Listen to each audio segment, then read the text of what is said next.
मर जाना कबूल है। मैं नीतीश कुमार सत्यनिष्ठा से प्रतिज्ञान करता हूँ। सबसे सिवाय जबकि ऐसे मुख्यमंत्री के रूप में अनेक कर्तव्यों के सम्यक निर्वहन के लिए ऐसा करना अपेक्षित होगा, मैं प्रत्यक्ष अथवा अप्रत्यक्ष रूप से संसूचित या प्रकट नहीं करूंगा। मर जाना कबूल है, उनके साथ जाना हमको कभी कबूल नहीं है। यह अच्छी तरह जान लीजिए, समझ लीजिए, सब बोगस बात है। काहे के लिए बोल रहा है? इतना हिम्मत करके फिर मेहनत करके लाला करके हमको किया, क्या क्या कर दिया था ये बिना मतलब का। इनके पिताजी पर सब पर केस फेस करके क्या कर दिया था, अब बिना मतलब का हमको ही करके, और उसके बाद फिर जो हम लोग खत्म किए तब फिर कुछ करने के चक्कर में की बुनियाद में हमारे राष्ट्रीय अध्यक्ष और तेजस्वी जी और नीतीश कुमार जी उस सरकार के गिराने के बारे में कभी हम सोच सकते हैं क्या? इस सरकार ने रोजगार दिए, अस्पतालों की काया पलट कर दी। उस सरकार को अपने सृजन किए हुए बच्चे की हत्या, लेकिन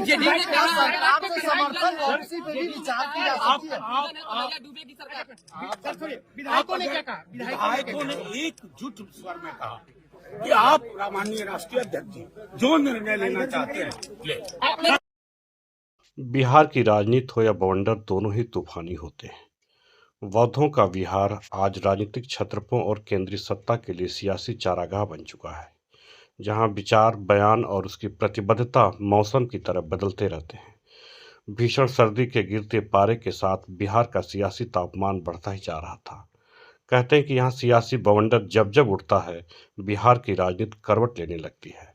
सत्ता के लिए दोस्त दुश्मन बन जाता है और दुश्मन दोस्त।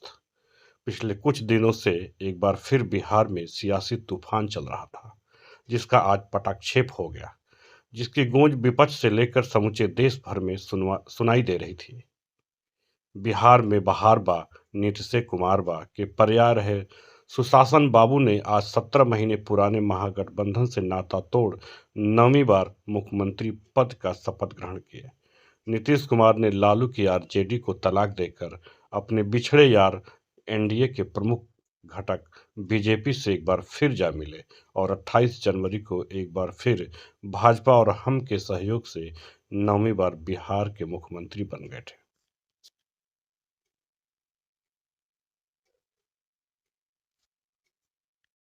यह बिहार जैसे राज्य में ही संभव हो सकता है कि एक राजनेता सुबह राजभवन पहुंचकर राज्यपाल को अपने मुख्यमंत्री पद से इस्तीफा देता है और शाम को उसी राजभवन में एक बार फिर मुख्यमंत्री पद का शपथ लेता है।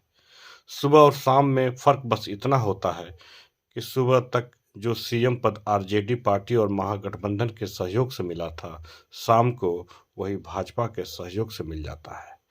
अब महागठबंधन बिहार विधानसभा में नीतीश कुमार के सामने विपक्ष में बैठेगा। जदयू के प्रमुख नीतीश कुमार सीएम और भाजपा के सम्राट चौधरी तथा विजय सिन्हा डिप्टी सीएम बनाए गए।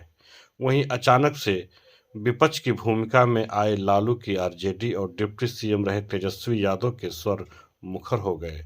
उन्होंने गठबंधन तोड़ने का आरोप सीधे नीतीश कुमार पर लगाया। उन्होंने कहा कि नीतीश कुमार बिहार के पलटू राम हैं। उन्होंने बिहार की जनता के जनादेश का मजाक उड़ाया है।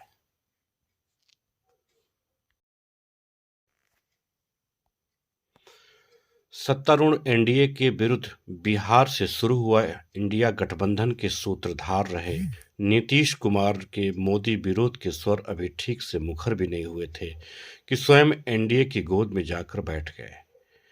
यह दिल्ली का भय है या मोदी शाह की कूटनीतिक सियासत, जो भी हो, बिहार में दिल्ली दरबार की दस्तक हो चुकी है।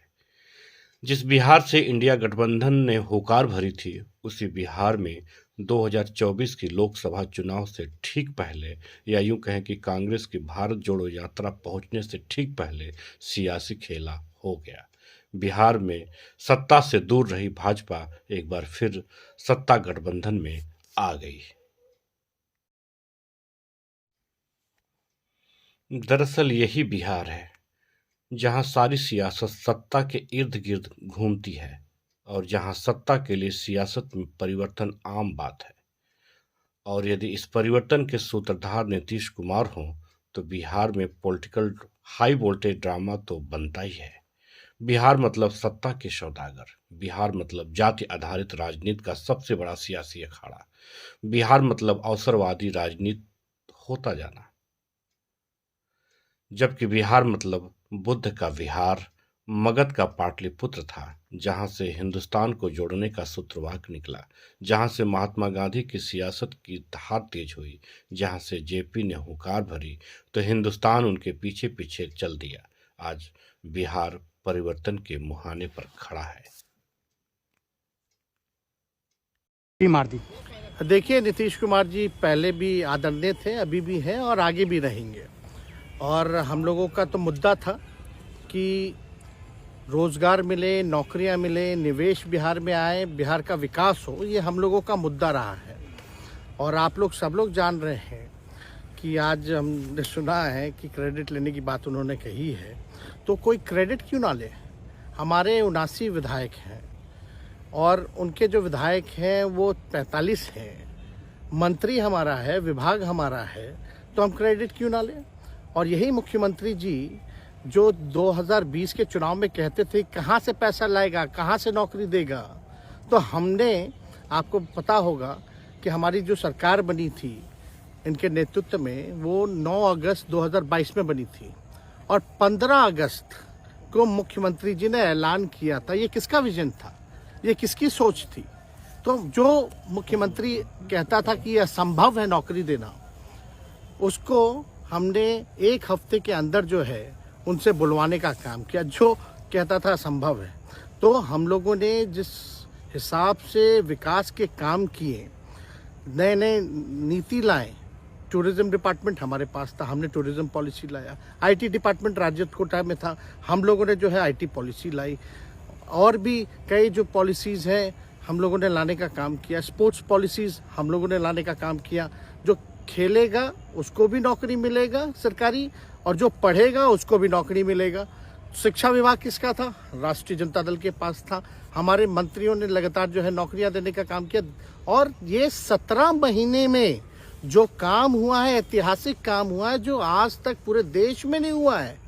और ये भाजपा और नीतीश जी की तो सरकार 17 साल भी रहे, तो 17 साल बनाम 17 महीने जो काम हुआ, एक विभाग ने वर्ल्ड रिकॉर्ड बनाने का काम किया। एक विभाग ने एक दिन जो है 70 दिनों के अंदर जो है 2 लाख से भी ऊपर जो है हम लोगों ने नियुक्तियां पत्र वितरण करने का काम किया। ये ऐतिहासिक काम है, किसी भी राज्य में नहीं हुआ। और अब तक हम लोगों की सरकार ने लगभग जो है, जो गवर्नर ने भी जो स्पीच दिया अभी 26 जनवरी को, तो 3.5 लाख से ऊपर की बात कही उन्होंने, नौकरियां दिया। तो किसके राज्य में हुआ, किसका विजन था। तो कहीं ना कहीं से जो लोग कहते थे कि इनके लोग काम नहीं करते थे, हम लोगों ने तो इतना इनसे करवाया जिनका कोई विजन नहीं था, जो थक गए थे, थके हुए मुख्यमंत्री थे, उनको हम लोगों ने इतना काम करवाया। तो इतना काम तो हुआ ही है सारा। और आप लोग सब लोग जानते हैं कि जो भी बातें ये कह रहे हैं इनको खुद भी नहीं पता। हालांकि हम कोई व्यक्तिगत टिप्पणी नहीं करना चाहते हैं और हम इतना अपने लोगों को आश्वस्त करते हैं कि ना हम में गुस्सा है, ना हम में नाराज़गी है। हम बड़े संयम रूप से हम लोगों ने गठबंधन धर्म का जो है पालन किया है और उसी हिसाब से हम लोग आगे जनता के बीच अपनी बातों को रखेंगे। लेकिन एक बात स्पष्ट रूप से मैं कह देना चाहता हूँ कि अभी खेल शुरू हुई है, अभी खेल बाकी है। और मैं जो कहता हूँ वो करता हूँ। और आप लिख के ले लीजिए, जनता दल यूनाइटेड जो पार्टी है 2024 में ही खत्म हो जाएगी, ये निश्चित रूप से लिख लीजिए। और अभी तो खेल शुरू हुआ है, खेल बाकी है।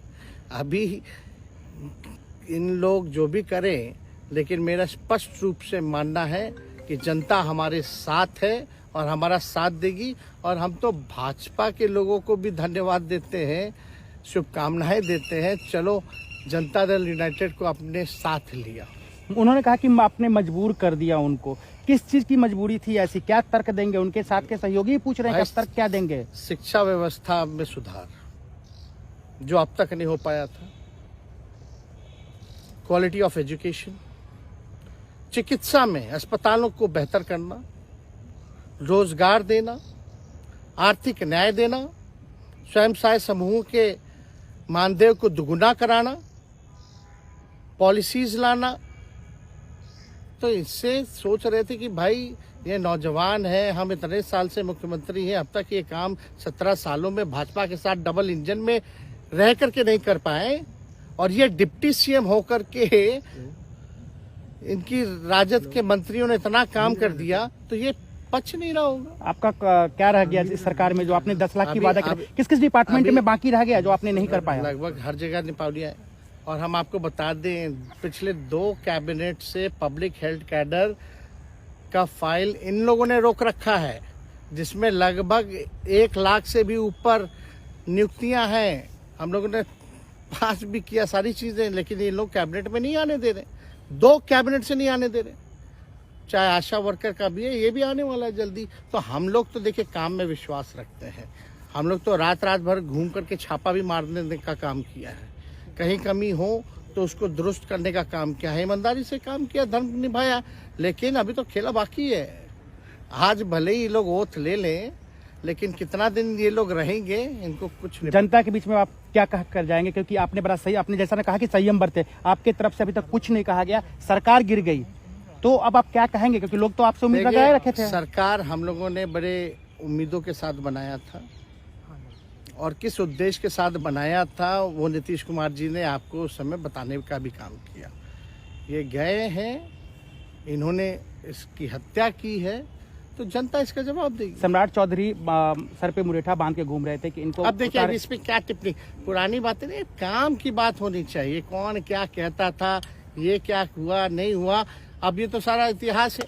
लेकिन हम तो आगे के बारे में सोच रहे हैं, और आगे यही है कि खेला भी बाकी है, और हम लोग मिल करके जो है, जो विजन के साथ आए हैं, उस विजन को हम लोग पूरा करेंगे जनता के साथ। सर एक सवाल, जिस तरीके से वो विधानसभा में भाषण दे रहे थे, जहां मंच पे जा रहे थे, कुछ ऐसे एक्टिविटी थी उनको लेकर जिसके लेकर पूरा बिहार में चर्चा था। आप क्योंकि उनके साथ कैबिनेट में रहे हैं, उप मुख्यमंत्री रहे हैं, हर जगह आप साथ में बैठे रहे। आप तो जान ही रहे हैं, जब नीतीश कुमार जी हमारे साथ होते थे, मंच से हम लोग बातें करते थे, तो क्या क्या नहीं बोलते थे, कितना काम कर रहे हैं, ये काम हुआ।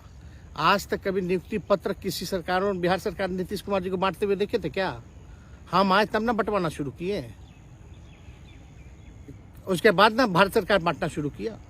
कोई ये सब भूलता है कोई? बीजेपी को क्या कहेंगे? बीजेपी ने कहा शुभकामना है बीजेपी के लोगों को, बीजेपी के लोगों को शुभकामना। इससे ज्यादा भी हम, इंडिया गठबंधन आपका तो खत्म हो गया एक तरह से। अरे इंडिया गठबंधन मजबूत है, ठीक है, जो होता है अच्छे के लिए होता है। उन्होंने कहा था कि हम मर जाएंगे, दोबारा बीजेपी के साथ नहीं जाएंगे, लेकिन एक बार फिर से वो पलटी मार दिए। पूरा देश पूछ रहा है। नहीं, इस पे क्या बोलना, ज्यादा हमको नहीं कहना, इसमें जवाब जनता देगी।